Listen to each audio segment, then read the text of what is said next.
Season 3, Episode 15. Today we talk how to incorporate life lessons into extracurricular activities, into sports, into after-school programs, summer camps. We speak with Curt Jordan of the Kong Academy and teaching life lessons like self-responsibility into everyday physical activities. Without further ado, your host, Townsend Russell. This is the 100% Dad Podcast, Season 3, Episode 15. We've got Curt Jordan of the Kong Academy in Seattle, Washington. So I was just looking up a little bit ago about what you guys do, because I didn't know once you guys reached out and kind of wanted to set this up. You sent me a nice little email, and I liked it. I liked the sound of it. Couldn't remember what it was. Looked up the site, and you do parkour for kids, which That's right. Just thought was absolutely cool. I've only heard, I was in California. I think we were in Yosemite. We met a family, and they're from LA, and their kids, they said their kids went to parkour like 3-4 times a week, which I had never, we're from Florida. I had never heard of there being a parkour business. I didn't know that existed. I didn't know you could send your kids to camp. I didn't know that there were businesses around parkour. I thought parkour was just a thing some people did randomly in cities, and clearly I am wrong because you have a business around it. So tell me a little bit about that. Yeah, so, so you're not necessarily wrong. There are people who just get together and do it, and that's how we started. This wasn't a thing really when we had first started, right? Parkour was, it was termed Russian climbing actually when I was first like, I want to get into this thing, right? It was a very beginning movement, and it was something that has not been around for very long, and now it's becoming like part of common culture where you know that word now, right? That was not the case 10 years ago, right? And let alone was it available to people to come and practice. I honestly, I probably heard it mostly because my kids like to watch that show, which we haven't seen in a while now that I think about it, American Ninja Warrior. Yep. And so a lot of those people were, in that parkour club or parkour, yeah. I don't know, what do you call it, hobby? It's a sport. Yeah, I would say it's definitely a sport. But then it is, it is kind of even what you were talking about a little bit before, was that it is whatever that athlete chooses to make it, right? Either it's a pastime play activity, or it is a spiritual discipline, or it is somewhere in between, and it's, it's something, it's an athletic pursuit, or it's something to show off to your friends, right? Like it's just basically parkour, for those of you who may not know, is the discipline of overcoming obstacles, essentially the physical discipline. And that translates really well into your life. And that's my definition of it, because even in parkour, because it's relatively new, there is not a very standard definition. You're going to hear people say, well, it's getting from A to B efficiently, or even within parkour, is it flipping, or is it the actual function? So because it's relatively new, it still has a lot of wiggle room for a lot of these things. But to me and to what I teach, is parkour is the physical discipline of overcoming obstacles.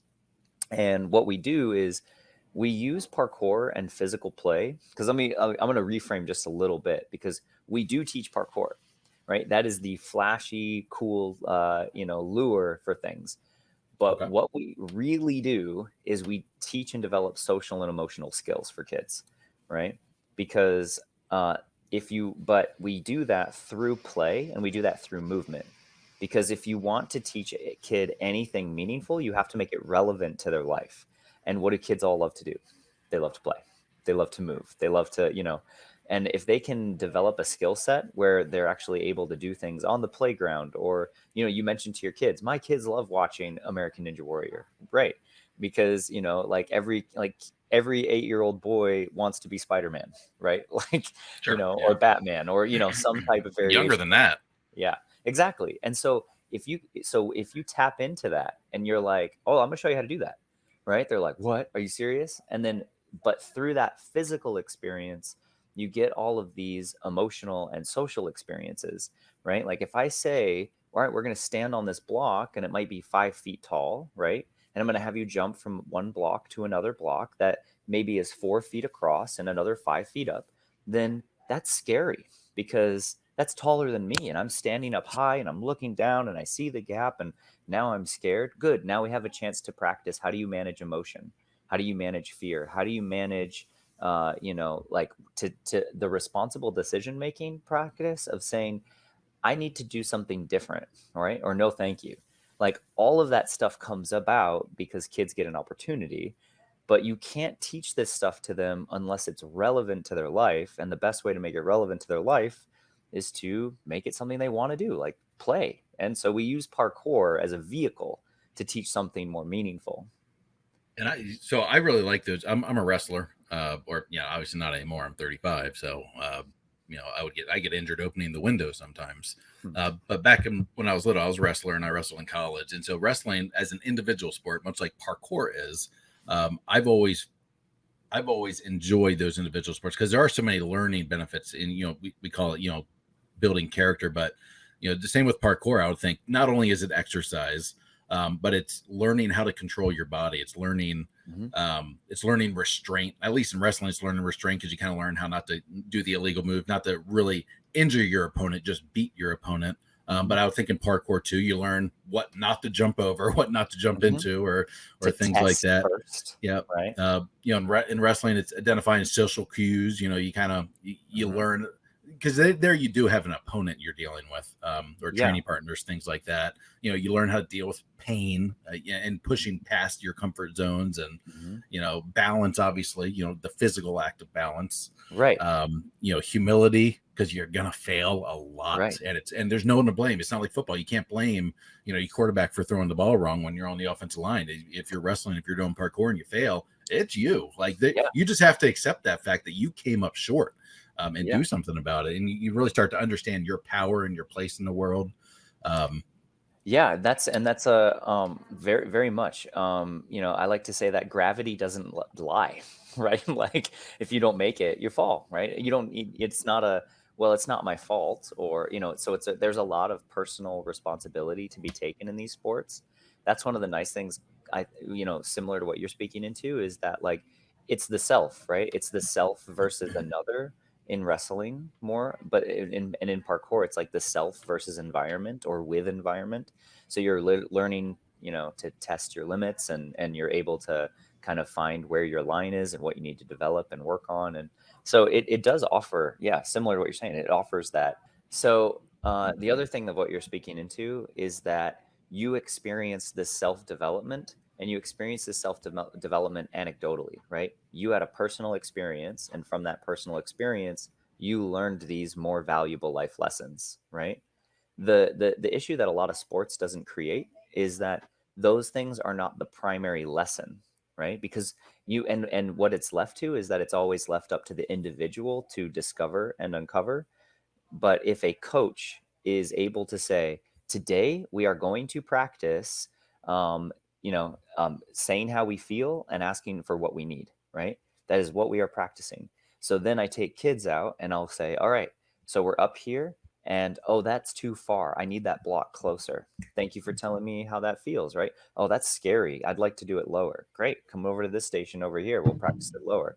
So just instead of it being left to like this, oh, I felt this, and then it's this unspoken thing until we become 35 years old and we are like, that's what I learned in college, right? What if we could apply that to kids at a younger age, and that was actually the developed curriculum around what it is that you're working on through the physical practice, right? So, this quarter for our parkour program, we're practicing making responsible decisions. So like literally yesterday when I was teaching classes, I taught to 4 and 5-year-olds what the word consequences mean. And by the end of the class, they learned that a consequence is not just negative, it's also positive, and it's in your control, right? Because whatever action you do, you get a result. And that's why we broke it down. A consequence is what happens after a choice. I broke it down as simple as I could. And for those kids, I was like, now we're going to practice our jumps, but I want you to practice one that's not too far or not too close, so you can actually get better. Because then if you pick the right level of challenge, you get to get better. And so they were starting to tie together that their behavior related to consequences. And that was the theme of the lesson. And from that, they actually then we can have a conversation, be like, where else could you apply this to your life, right?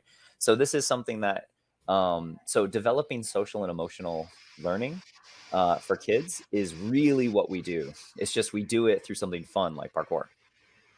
That's interesting. So you found a way to combine the physical, the sport, with life lessons, it sounds like. Yeah, it leads with life lessons, right? It's like, today we're going to practice, overcoming our limited beliefs, or today we're going to practice how to communicate with each other better. And we're going to do that by, X, Y, and Z, right? And then they're like, all right, let's play, let's practice, so it's super fun. Yeah. Interesting.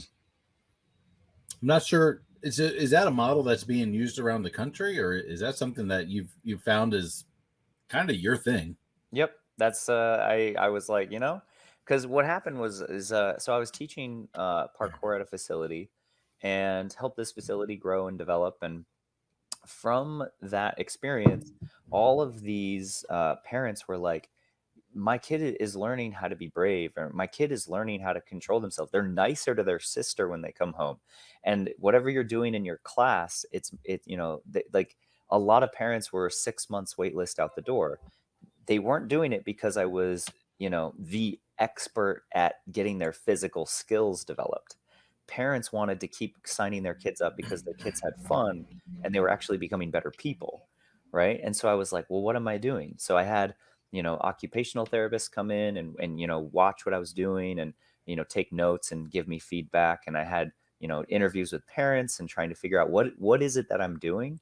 And then I started to develop and understand that actually what I'm doing is teaching social emotional learning. You might have heard like SEL, right? So anyone who's listening is like, you might have heard SEL lately or somewhere, right? That's where I uncovered, oh, this is what I'm developing. So then I was using what I fell into naturally. And basically I truly believe what my purpose is on this planet, because this has been what I've done for over 20 years. And I just did it because it felt right and it was natural, and I was getting great results. So, and I've been working with thousands of kids and hundreds of families. So it's been awesome. So. Okay. Now you're doing this. So I looked you guys up. You're over in Seattle, Mm-hmm. which is wild because I looked up your location. I just threw it in Google Maps real quick. You were right next to Carkeek. Is it Carkeek? Carkeek Park? Mm-hmm.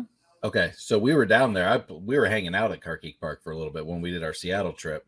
Because nice. if you take, it's kind of like First Avenue or Greenwood Avenue down to the Fred Meyer, which is a little bit kind of back towards that one main road. I forget the name of it. But there's a Fred Meyer there, not too far from your location, away from Carkeek Park, I guess, a little bit. And my sister-in-law and brother-in-law lived there in like a condo complex right there. They just bought a condo more downtown Seattle. But so we were hanging out there like 2-3 days, went to Carkeek Park, and we were right next to you. Had we known, we could have stopped by for some parkour, because I'm sure my kids have never done parkour outside of just jumping around on a playground by themselves. But and honestly, that would have been fun. Much of that is. And next time you're in Seattle, hit me up. We're going to be there. So the plan is Alaska for the summer. And then when we come back, we're going to spend some time in Washington because my wife wants to see her sister again. So we will be there. What is that? August, September, somewhere around there. Yeah. So we'll definitely try. We'll definitely try and connect then. Perfect. Yeah, please do. So are you exclusive to just the Seattle area, or have you found a way to make this mobile with what do you call it? COVID? Yep, absolutely. So actually during COVID, we actually grew over 100% that year and throughout nice. COVID, right? So, and I know that that's not everybody's story, right? Because everybody has had a lot of hardships and things. For us, the truth is, there weren't as many hardships as you think. Everyone got so much money. I mean, there were complaints about stuff, but I mean, if you got laid off or furloughed or whatever, you got paid solid, and everyone got their little bonus checks, and business owners got, there are a few stories out there. We had a cousin that she had started her business. It was an indoor playground.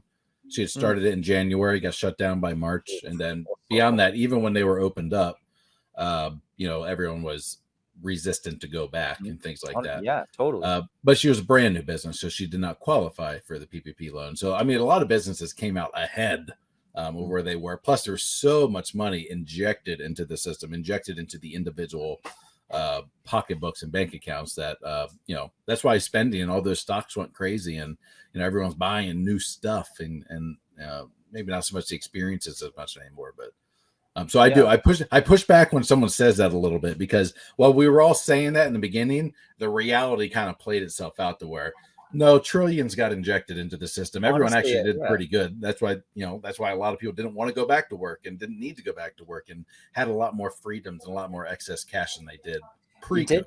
And it did very strongly push us into new ways of doing things, because typically we don't do things that are uncomfortable for us, and to change what we're doing was not something, but this forced us into changing what we're doing. So now we can just work from home and do Skype meetings or or Zoom or whatever. A lot of people are doing that. Yeah, and a lot of people are resistant to go back to the workplace, because why? This has been working for a year. Why do I need to go to your office when this has been working for 2 years now? And businesses can save on rent and all these other things that they don't need to be paying for, right? So it's this. There's usually leases tied in there that you've committed to. Yeah, but nevertheless, it's like it's this it's just new ways of operating, essentially. Yeah, it's fascinating. It's a new world. One that's exciting in some ways, and probably a little depressing in others. Yeah, but all right. So how did you guys go virtual? Yeah, so we went virtual by it was everything got shut down because, as you can imagine, we were 100% in-person business. And so when kids couldn't come and play and practice, the need was still there, but kids couldn't go see their friends or go out and do stuff. So over the weekend, I literally put together a curriculum for a living room ninja, is what we called it. And it was basically do this stuff, but you get to use, you're going to be in your room, and you're going to, be responsible about what you can and can't use. You'll ask your mom or your dad, what can I do? What can I not use? And so there was this ownership of like, okay, your world's your playground, but it's your responsibility to take care of it. Right. And so is it okay to use the couch? Is it not okay to use the couch? So we had developed this program for kids to be able to do at home, and it's still running. And when it came out, we actually got the nation's award for best online program for kids in 2020, right? So that was it was pretty cool. I was like, yeah, all right. So we've won that award twice since then, which is pretty awesome. Okay. And one of the nice things about the online work that we do is it gave me an opportunity to not just do work with kids, but now also work with families, because I've been in education for over 20 plus years. It's like 23 years now. And in that time, I have, worked with countless kids, thousands of kids. And what I realized, because I got to talk to a lot of parents, because when that switch happened, there was a lot of parents that were like, I'm with my kid now 3 times as much as I was before, and I'm trying to get my work done, and it's stressful, right? Like parents did not know, how do I handle this? And part of it is because, well, yeah, you didn't there wasn't as much time, because we'd bring them to school and they would spend their day there, and we'd do our work thing, we'd reconvene at nighttime. But so many parents, in conversations that I had with them, they did not realize that there were 3 primary things that educators do for kids, students, that parents commonly don't do. Right. And that being, there are rules in the classroom, there are routines in the classroom, and there are consequences that are held very sternly and strictly, right? So, which every household should have. Kids thrive on that kind of structure, not military drill sergeant, rules and discipline structure, but there needs to be this is how the household runs, some expectations, because that gives stability to a life. So if you don't have that, if you're listening and you don't have that, create that today with your spouse. And if you don't know how to do it, that's something we can help you with.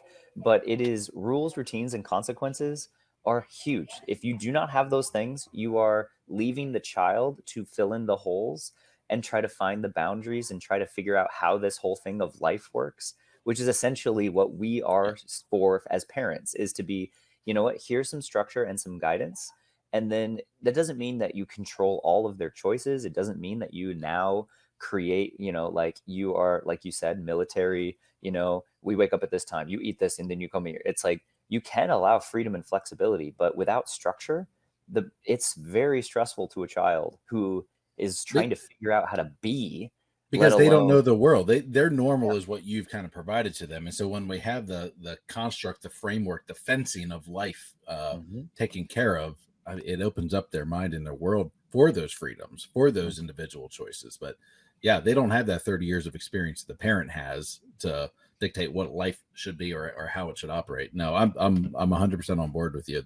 That structure needs to be there, and kids will absolutely 100% unequivocally thrive in a structured environment.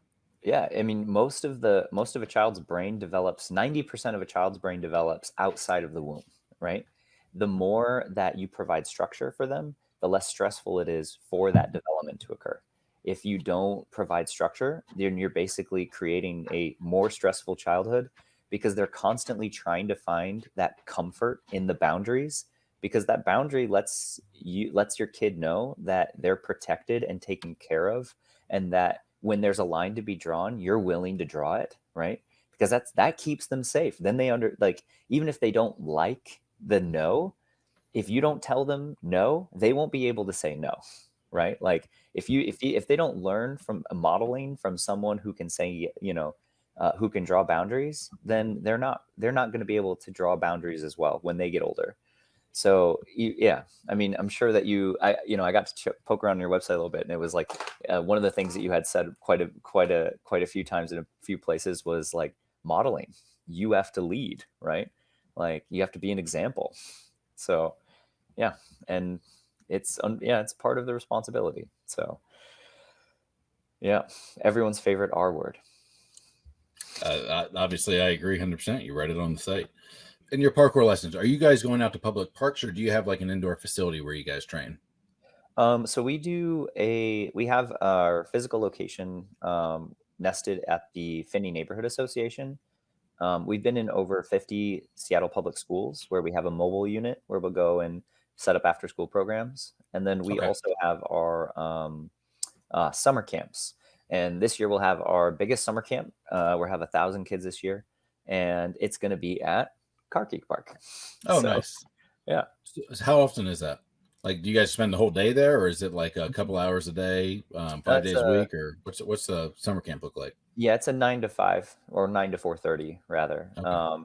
9 to 3, but then if you do extended care, it'd be 9 to 4:30. So, giving parents the opportunity to, work and yeah.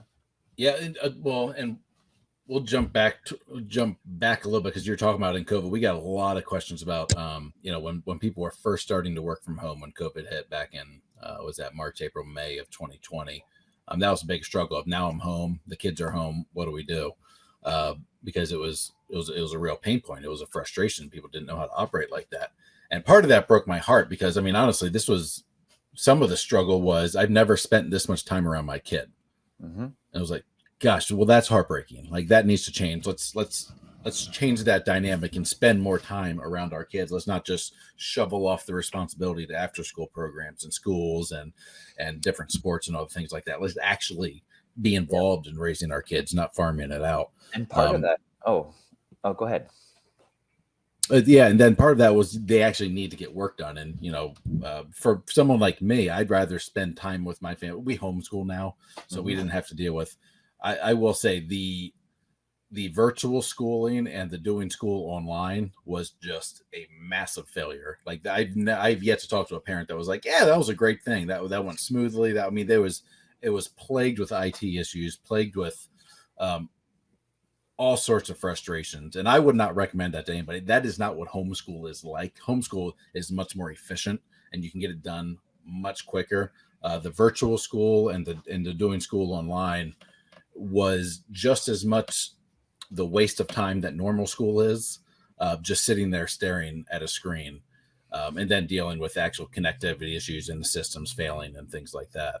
It was just, so then there were realities to having to do that. A lot of parents having to almost sit side by side with their kids, do school with them essentially, and then try and get work done. just not having proper internet at home, not having a separate place to go to where they can kind of be isolated, being interrupted all the time, not being able to get into the flow of work. I think a lot of employers were more understanding of interruptions and things like that. So, we're like, for me, I just kind of do work at night instead. I'd rather play with my kids during the day and then just stay up later or get up earlier to get work knocked out. I know it was a thing a lot of people were struggling with. What I think the schools miss out on, and also some of those parents miss out on, is kids behave a whole lot better, not only in that structured environment you were talking about, where there are established conditions, they remarkably improve in behavior and the way that they act when they've been, it sounds like you have pets, but when they've been ran, when they have exercise, when they've expelled energy, which we know everyone knows, but I don't think people remember how much energy they had as a kid. And especially in some of the school systems now, where you have to sit still all the time. They've eliminated PE in quite a few schools, or they've significantly reduced it. It's gotten to the point at the schools in our county, which is the number one county, and I roll my eyes when I say that, in Florida, where during, when they eat lunch, they're not allowed to talk anymore. They have the red light, green light, yellow light system because they were too loud and the principal didn't like it. So now you've suppressed kids during the day. You're suppressing them in between classes. You're suppressing them during lunch. You're taking away their PE. Then you're sending them home. It's just, that's why the kids are riled up. And that's where parkour is huge. But, for the parents that were sitting there alone, movement, or just play and exercise, just move, right? Our kids are allowed to stand while they do schoolwork. Great. That's awesome. They can pace. They can move. We had a trampoline at home. We would let them do 15 minutes of work, run out, or when you would finish an assignment, go out to the trampoline, jump on the trampoline for 15 minutes, and then come back. Can't do that at school, but you can do that at home. And it depends on what schooling system too, because this is where I think culturally you're speaking into a big cultural problem that we have, and that is what is focused on. A lot of parents have the misconception that if they prepare their kids for college, they've prepared them for life. But that's not true, because the deal is that most people who've got their college education don't work in the thing that they got their education in, right? Yeah. Most people who get their degree are not working in that field, right? Do not prepare your kids for college. Prepare them for life. 100%. And so, but what has happened is all of childhood has been taken away effectively and replaced with being a little adult. Because instead of kids, like, I'm willing to bet that you got to come home when the lights came on or the dinner bell rang or something to that effect, right? Oh yeah, tremendous amount of freedom. See? And the difference between the generation prior and the one that we're currently raising them under is with this misconception that things are more dangerous, which it's not. They're more safer than they've ever been. That things are just different today than they were before. Yeah, it's safer, but parents are more worried. So what they're trying to do is they fill all of their kids' time with after school programs, or, I'm going to get you into tutoring. I'm going to get you into all these things, because that is what's going to effectively make for a better college application. And if you're able to get into all of these things, then you're going to be successful. But essentially, we've taken away the freedom and open space for kids to be kids, for kids to play. And by doing so, it's seeped into all aspects, even in education. It's like, I need you to sit here and listen. It doesn't matter that your physical need is to get up and move and run around, because I need you to learn how to just sit here and listen. And when you can't do that, because 1 in 8 boys right now are getting overdiagnosed with ADHD. 1 in 8 boys are diagnosed with ADHD, right?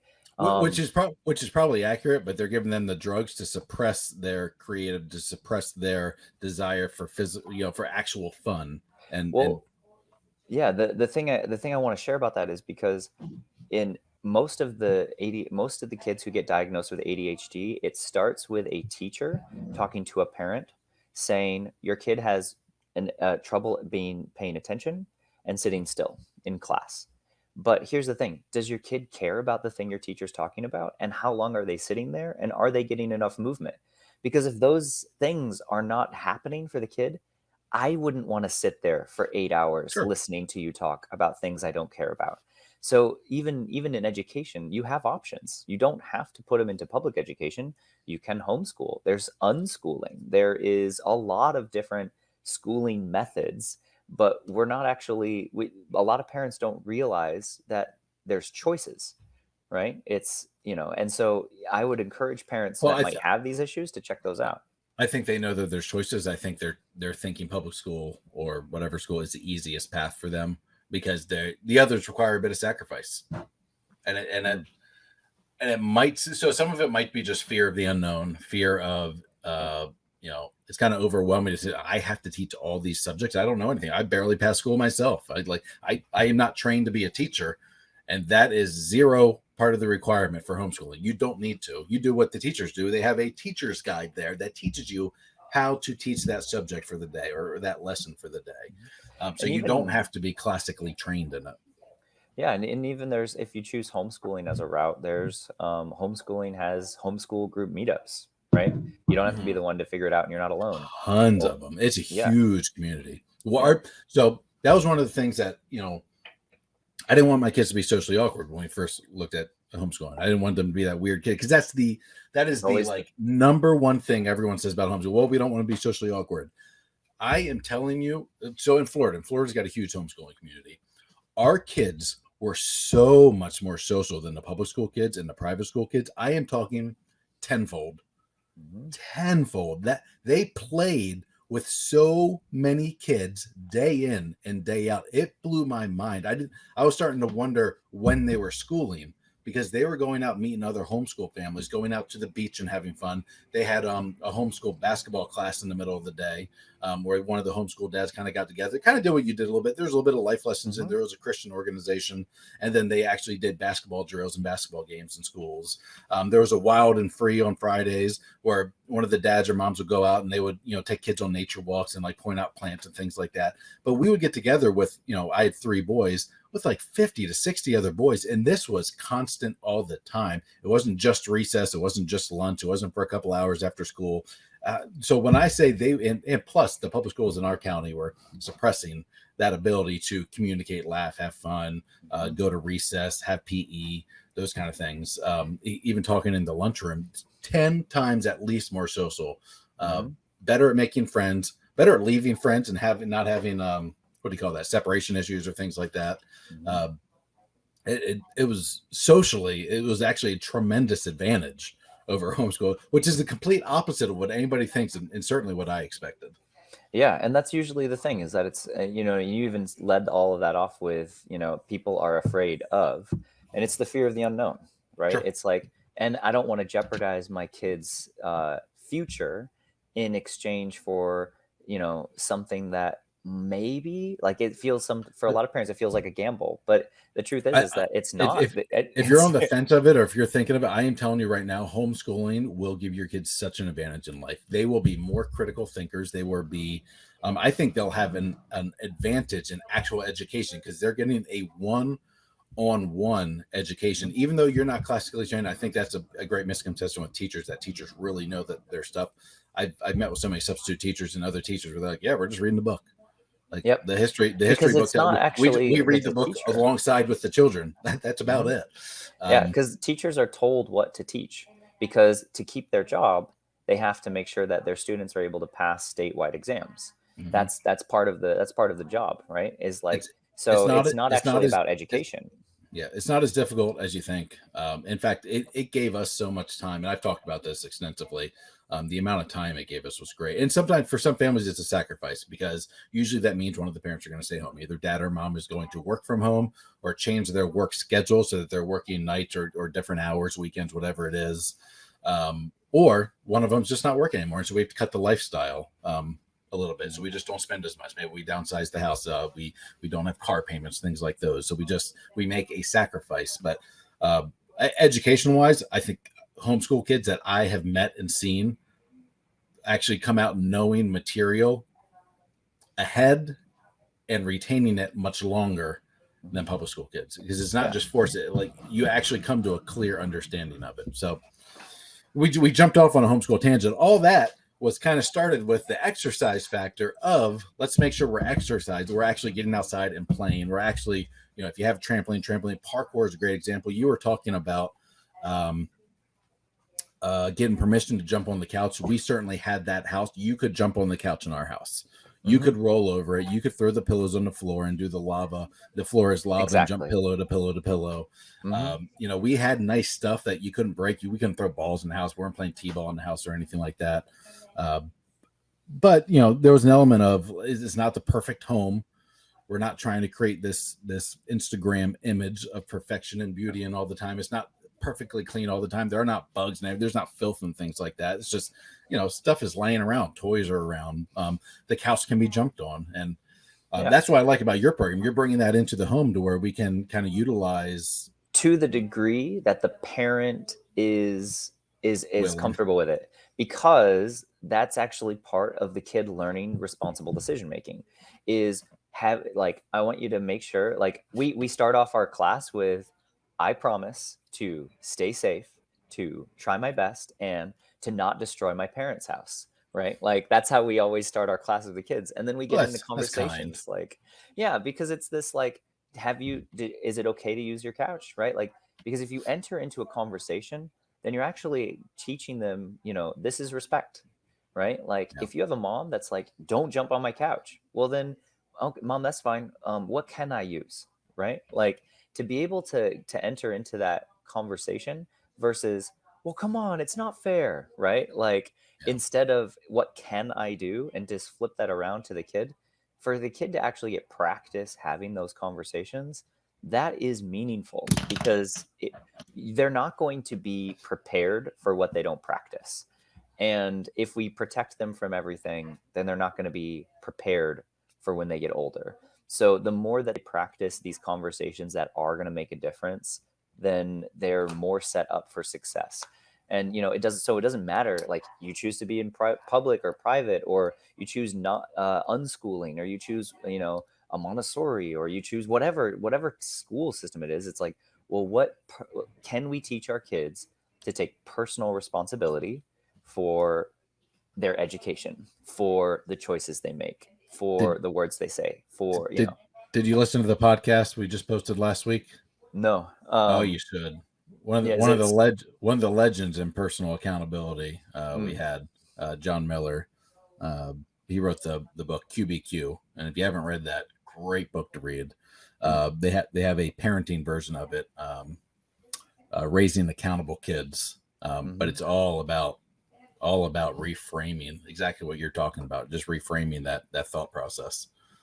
Yeah, and it's actually freeing, right? It's gives you control. And the kid, right? It puts them in the driver's seat. And then consequences, for example, are no longer, mom and dad are unfair. Actually, no, if we can tie it to, what did you choose? Well, this is the consequence of those choices, right? And so it's this, how do we frame the conversation for our kids so they understand that they have control, and because they do, it's the truth. They do have control over their actions. It's when they make poor choices that then we get involved, right? Sure. So, and they're going to make those poor choices. They are not going to be able to take personal accountability and learn that lesson day one and just have it for the rest of their lives. That's something that, we talked about this earlier, modeled by dad, modeled by mom at home. Learning because curve. That's a great way to learn. And that's a struggle sometimes for mom and dad. And we're going to get it wrong, right? And we're going to get it wrong. Sure. And can we show them what it's like when you get something wrong, how to apologize to somebody? Because often parents don't have to, so they don't. They're like, well, I'm your superior and you have to do what I say, right? It's smart to model that. A little humility, certainly apologizing, creating clarity, teaching those lessons, saying I was wrong because this is how I reacted. I shouldn't have reacted. This is how I should have reacted. Yep. Do you forgive me? What can I do to make up for it? Right? Yeah. All great, wonderful things. So you do this out of people's living room? Well, yeah. So we do we have our Kong Kids Worldwide, which is a movement program for kids, especially for if you're a homeschooler, or if you are a kid at home and you need your kid to move, or you're a mom that's like, I need to make dinner, I need 20 minutes, right? Can you do something, and you want them to have some healthy form of screen time? This is a good option for them. And then they can play in the living room. But really what we're really focusing on right now is helping parents develop the skills and the toolkit they need to be able to create that stability that we were talking about, right? What is it to create rules, routines, consequences? How do I stick with them? How do I deal with emotional disruptions? Things that parents are not trained in, but educators have a lot of practice in. So what we're doing right now is bringing those concepts to parents in a simple way, so they don't have to figure out like, I lost it again, and now I feel guilty about making the wrong choices, or the so that's really how we're trying to step in and help parents and families. So, oh, that's great. Well, listen, I appreciate you coming on the show. We're pushing up on that 45-minute mark. I don't like to run them much past that. So if you have any final thoughts, want to direct people towards your site or anything you have going on, this would be the time. Yeah. If you're interested in learning more about what we do, our website is kongacademy.org, and we have our Thriving Kids Parenting course that we just launched this week. And so if you want to get in on checking that out at its early price, then please do so, because it really makes a big difference for families. What is the Thriving Kids Parenting course? What does that entail? That helps parents set up their kids for success, and by creating stability, where parents can learn or develop their own rules from their personal so that's going to be like a step-by-step. Is it literature step-by-step on how to create these rules and consequences and discipline in the household? Yep. It's an online step-by-step program that you can put 20 minutes aside for a few weeks, and then you've got yourself set up for the next 10 years. So cool. Great. Yeah. That's awesome. All right. Well, listen, Curt, appreciate you coming on. Thank you for having me. Enjoy your day in Seattle. Yeah. Enjoy. Enjoy. Do you remember where I am? Oklahoma City. There you go. All right. Have a good one. Take care. Bye-bye. This is a 100% Dad production. You must visit our website at 100dad.com, 100dad.com. Find us on TikTok and Instagram at 100dad, at 100dad. And as always, email Townsend at 100dad.com. Now hit that subscribe button.